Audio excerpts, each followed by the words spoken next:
Hello, everyone. Welcome to another Dolphin Financial Radio Show with me, Dan Wendell, owner of the Dolphin Financial Group. And today we're going to be talking about, we're going to answer the question, what would you tell your younger self about finances if you could? If you can go back in time, what would you do? The reason why I want to talk about this is because the state of Florida recently passed new legislation that is requiring financial literacy taught in high school. So we're going to be talking about what they're going to be teaching now going forward, what we think. And when I say we, it's my sidekick, Tony Shore. I'm going to bring him in a moment.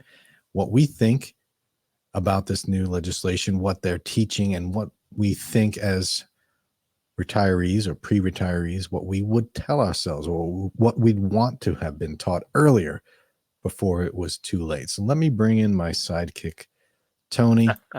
There he is. Welcome to Here the show. I am. I was going to have a drum roll for you, Tony. I found a perfect drum roll just for you. Let me see if I can find it. Here we go. Oh, no. Yeah. That was a letdown, Dan. What happened? It was a failure drum roll. Holy cow. Wow. So, today, Tony, we're talking about, did you know that did you hear about the Dorothy L.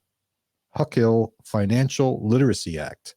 This was passed March 22nd, 2022, and this is requiring high school students to take a financial literacy course in order to get their diploma. Yes, finally.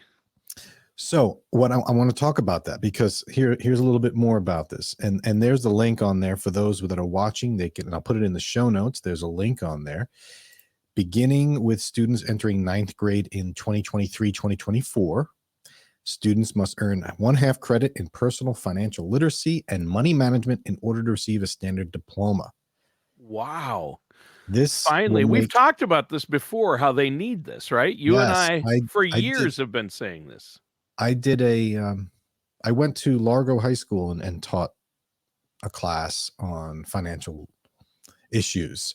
Sure. And they were surprisingly well versed, and I think because their teacher had been teaching them, and they had other financial people come in over the year. But sure, this is going to make, and this is according to the bill, Florida, the 7th state in the nation to require a standalone course in personal financial literacy as a prereq to graduate.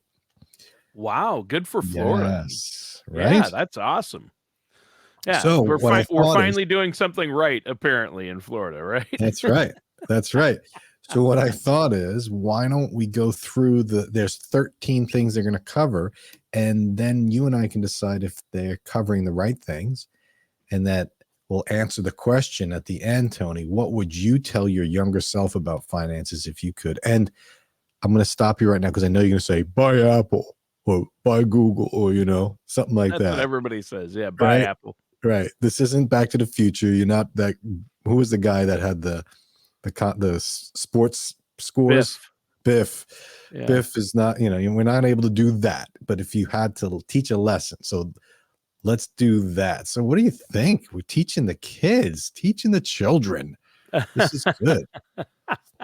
Well, we don't need no education. Yes. Yes. I love it. They're going to force kids to learn all the stuff you talk about on all our shows. Hey, teacher, leave them kids alone. I love it. I love it. Yeah, mind control here, Tony. Yes. Yeah. No, that's good. Control. It's a good thing. It's a good thing, right? Wow, I love it. Yes. Pink Floyd. Gotta love it. Yeah, that's a great song. I think that even Roger Waters and the crew would approve of this type of stuff being taught in schools. Oh, sure. Yeah, right. It just makes sense. Too many kids, grow up without a financial, sometimes the parents, the Gen Xers and the baby boomers kind of dropped the ball, I think, on the financial teaching of their children. Some did. And now, not all, obviously, but I see so many kids. I mean, I wish I'd had it. To be honest, I was my parents did not do a good job of educating me on finances and talking to me about spending and credit cards and how finances work and investments and when to start and why to put as much as you can into a 401k. I mean, I wish I had had somebody explaining these things to me. And that's like you said at the beginning. I mean, how many people say, I wish if I could go back, I would do it differently regarding finances? Almost to a person, right? You hear that and we think that, right? Absolutely. And I get comments on the show and people can read the comments on YouTube if you're on YouTube. And they're either making fun of Tony or saying, that those are always fun to read. But every once in a while, Nothing but noise. What does he bring to the show, Dan? What do I bring to the show? Right. And I love the quote from nothing but noise. Hey, teacher, leave them kids alone. There are quotes though. People Gotta let it play out. Okay. People have said, I wish this was taught in high school. But a lot of times it's on Social Security. I'm like, I don't know if we need to learn about how Social Security works in high school because you can't really do it. So there are Social Security and Medicare, come on, we can wait a bit on those. Right, we can wait a bit on those. So there are certain lessons that you need to relearn. So you have to go back to school right before you graduate work and go into retirement. Right. But I ask people, a lot of people say to me, I wish I would have known this prior. So let's go through the 13 things they list in this bill.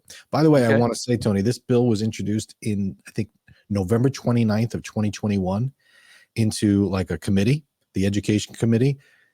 9-0 voted, let's move it on. And then it moved to another committee. It was like 12-0. And then when it finally came up to vote, and this is not too long, this moved quick. How many people voted nay against this? How many? There was a lot of yays, but how many nays were there? Did anyone vote nay? No, none. See, that's awesome. Across party lines too, which almost never happens. Right. And then the governor like the daylight savings time, making it permanent. Right. It's one of the only unanimous votes in the last, I don't know how many years in the Senate. I think there's a little bit behind that there was like snuck in, but this wasn't snuck in. This went through and the governor signed it without a whimper.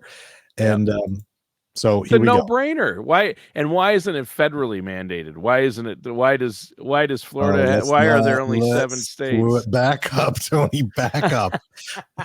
Well, it's a good thing every state, I'm just saying, don't go well together. But every state should have it is what I'm saying. Well, the better question is, why isn't it in the curriculum already? Now, some might argue certain things are. So let's look at what they're putting and requiring. Some schools do teach it. So yeah. And I teach this stuff to my kids. I do the personal management merit badge. That's how we talked about it before. My son's going to be an Eagle Scout. Yep. One of the required merit badges is personal management, which is financial planning. Yes, 101.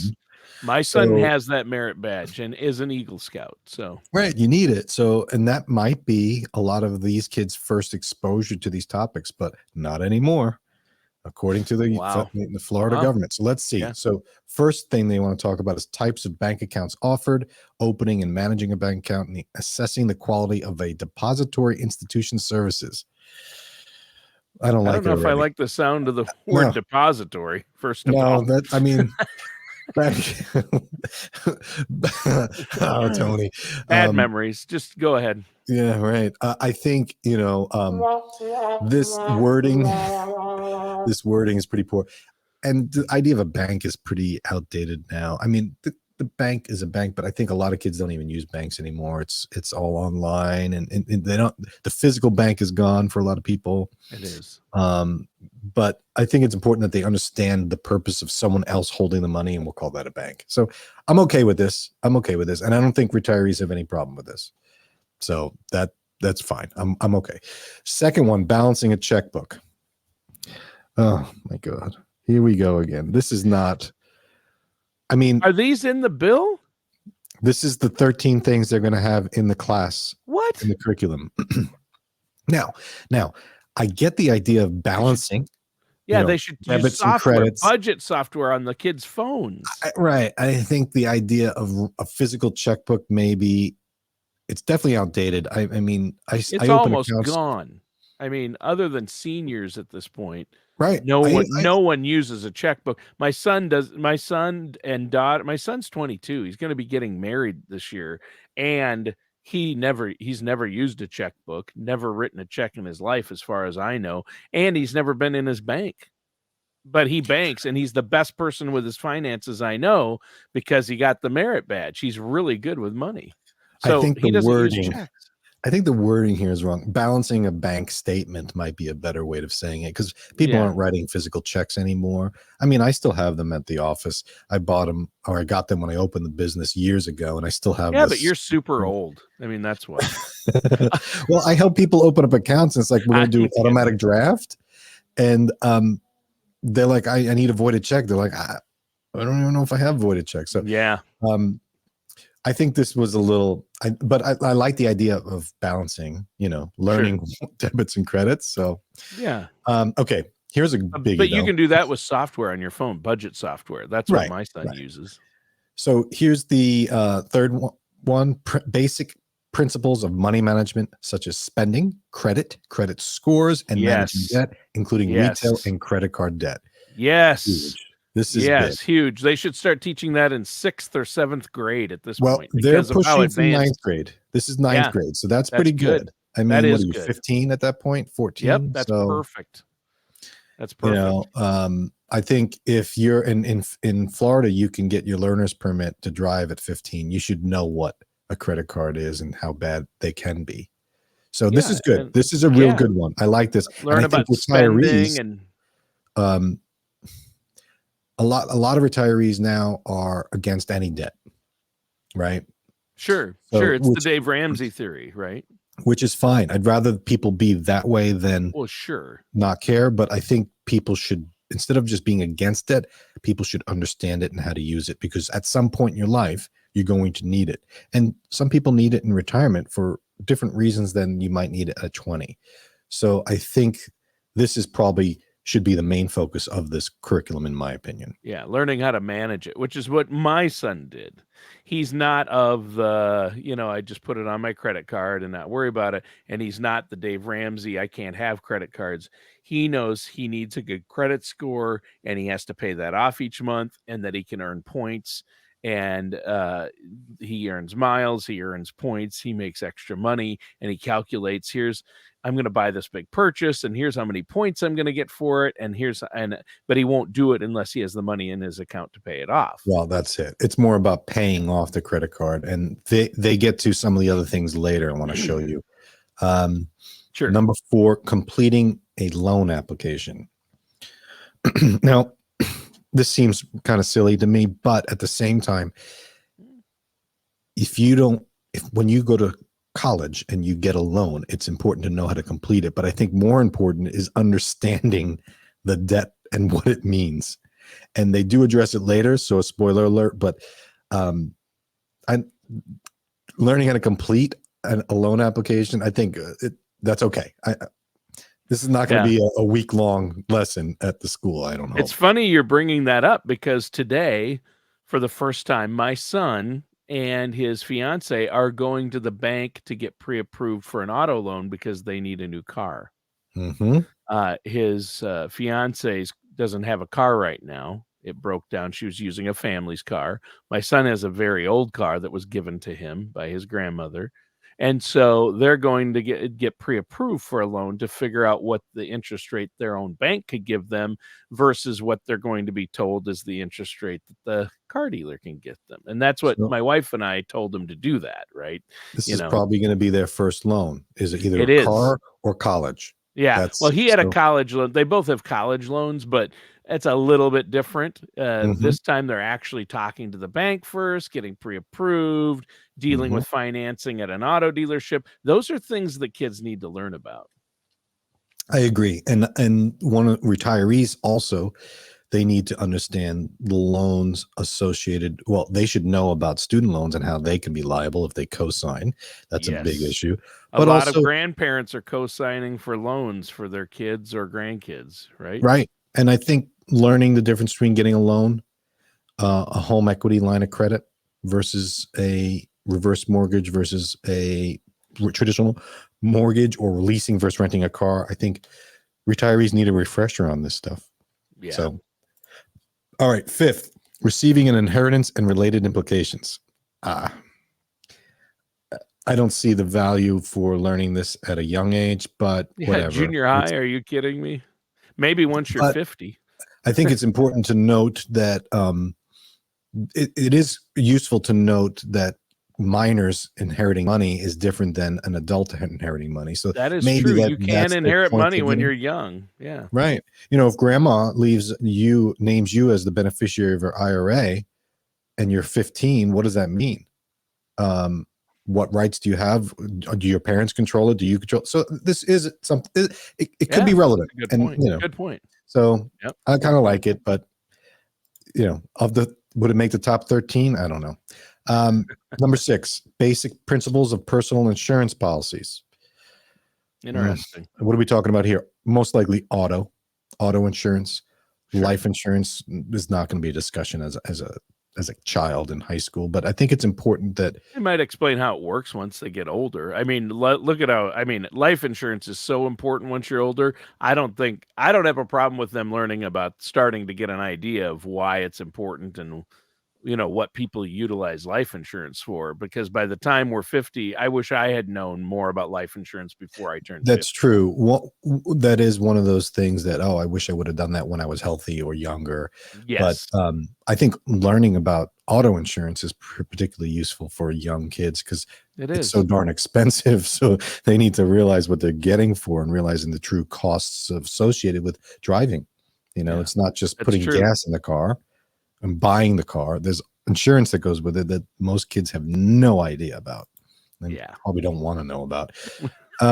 Number 7, computing federal income tax. Okay. Hey, you work, you got to pay taxes. It's good to know because this is the number one expense in people's lives. Yeah. People pay more in taxes than they do for food, clothing, whatever, I think. So yeah, they do. You might as well know how it works. And in learning state taxes in Florida, that's the next one, local tax assessments, which is great because I'm glad that Florida's just like, well, we don't have taxes. Haha, you don't have to learn about it. But what about all the other things? Getting a driver's license, getting taxed on that, getting taxed when there are plenty of taxes in Florida. Let's not get ourselves right. It's not like right. It's just income tax is gone, but there's other assessments. What about property tax? Property tax, just learning about other local assessments I think is important. I'm really glad they put that in there. Yeah. Again, will it get lost on a teenager? Probably, but a ninth grader. Yeah. I think it's in a good conversation. Or 7th grader. Yeah.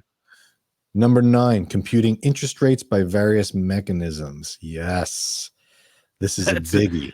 This is an area you really stress.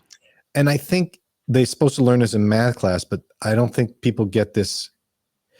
Oh, you know what? Before I forget, computing federal income tax. This is a big one that retirees fail to realize is, tax brackets. Okay, let's say the first tax bracket's 0 to 10,000, and that's going to be 10% of your income. And then it jumps to 12% from 10,000 to 40,000.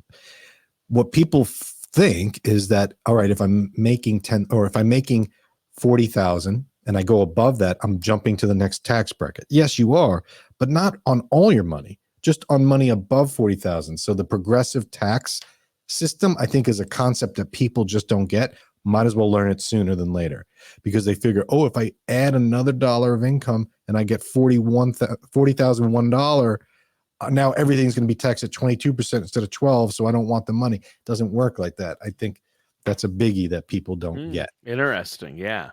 So learn it while you're young. Okay. But computing interest rates, this is huge.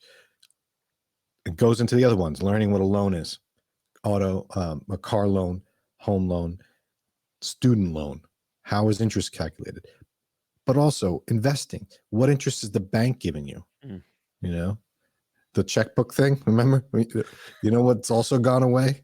Interest at a bank. Yeah. So learning, hey, you could put your money at the bank and here's what you get. You can invest it, here's what you get.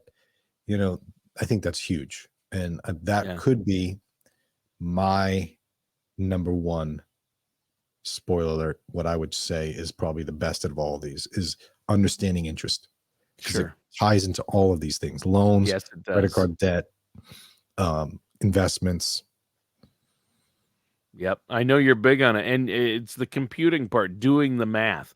And this is why, as you get older, it becomes even more serious, although it's important to learn about it when you're young. And that's what the show's about. I think from what you keep telling us every week, Dan, is um, you have to work with a financial services professional because sometimes you don't see the math and the way it works because it can be tricky because of things like the IRS or certain formulas that are used. And so, and changes in the way things are done.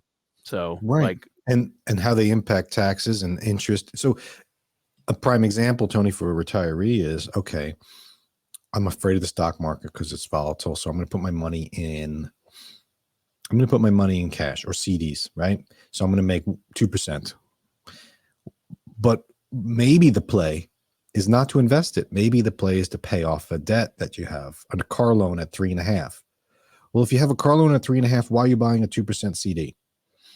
I get the liquidity thing, but you see, that's that. All right, you learning how things work, you're losing money on that, right? yeah, So do again, the math. do the math. Number 10, simple contracts. Learning about simple contracts. And so at this, I was like, what? Simple contracts? That doesn't make sense. But I think this is a good one. It's financial. You know, what's a simple contract? My definition of simple contract is something that you and I might find. You know, hey, Tony, I'll borrow $20 from you. You're going to pay me back over the course of a year or pay me back tomorrow. Glad you pay you Tuesday for a hamburger today. I think understanding contracts, but I think also it ties into the student loan and the auto loan. And, you know, when you're signing your name, even if you're, 18 and you're still a baby, you're putting your name on that. It's a contract. Yep. You know, you got to understand this.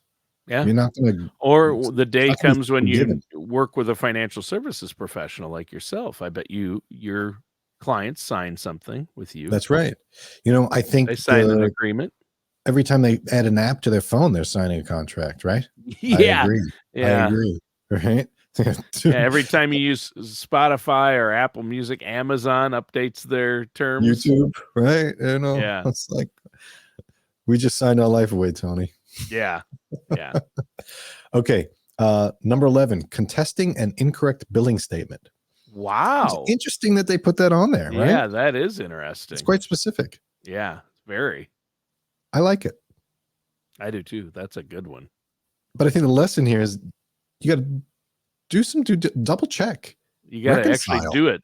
Yeah, I think there's a lot of adults that could use a reminder for a refresher on that one. I mean, I probably don't do enough due diligence. I think people are losing money all over the place because they're not paying attention to this.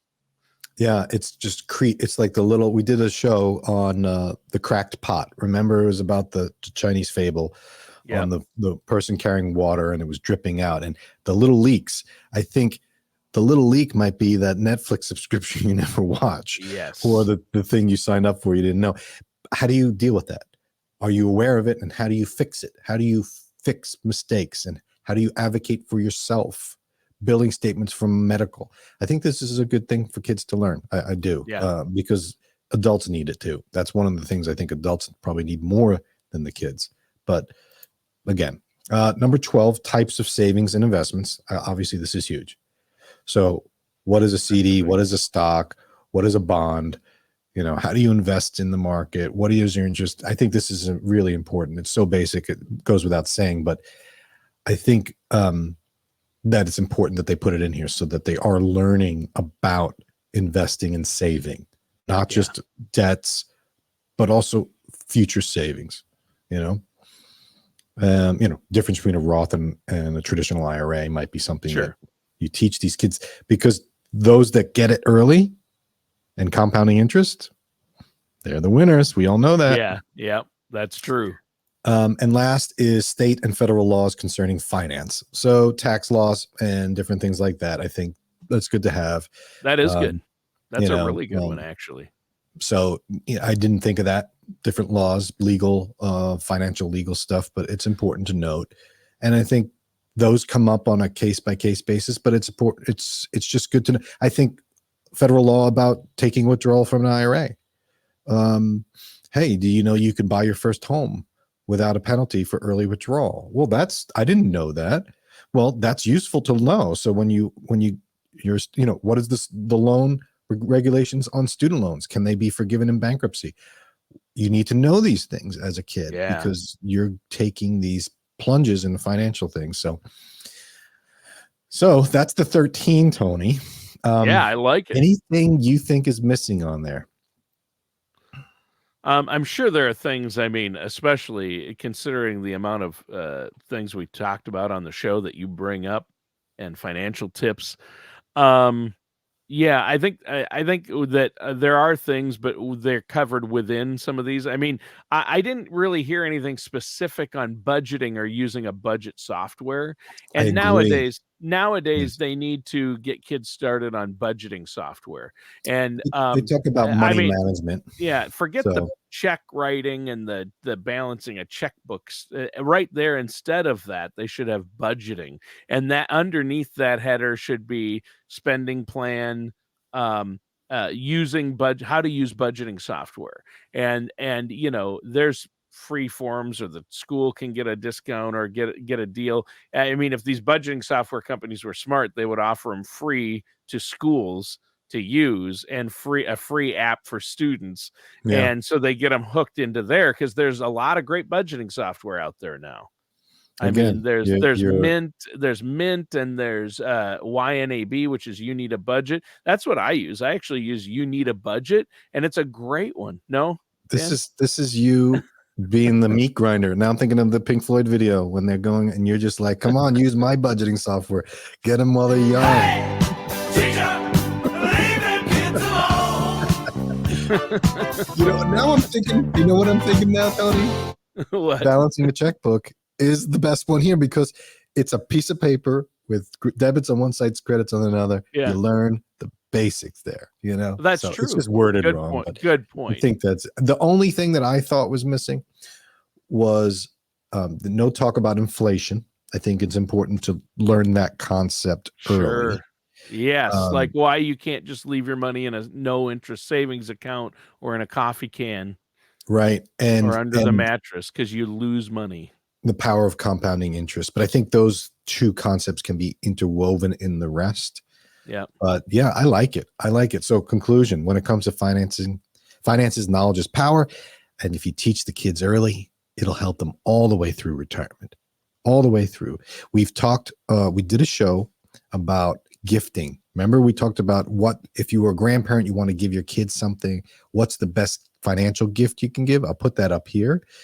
And we gave some ideas on how to not just give them money, but to invest for them or give them knowledge. And I think the school system adding this to the curriculum is really going to be a gift for our society, assuming it's done correctly.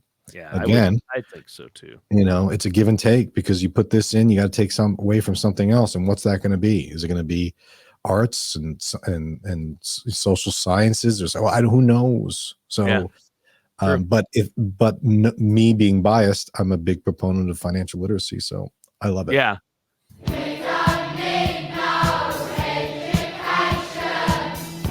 It's for the children, Tony.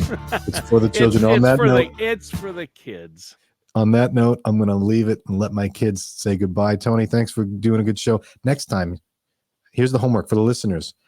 Comment, what do you think is missing from that list? What do you guys want to teach your kids or your grandkids, if you could? Or what would you have told yourself if you could have done it? So, Tony, what would you have told yourself as a young lad now that where you are today? Should never bet on that horse, right? No, you're probably right. Probably the power of compounding interest would be the most beneficial.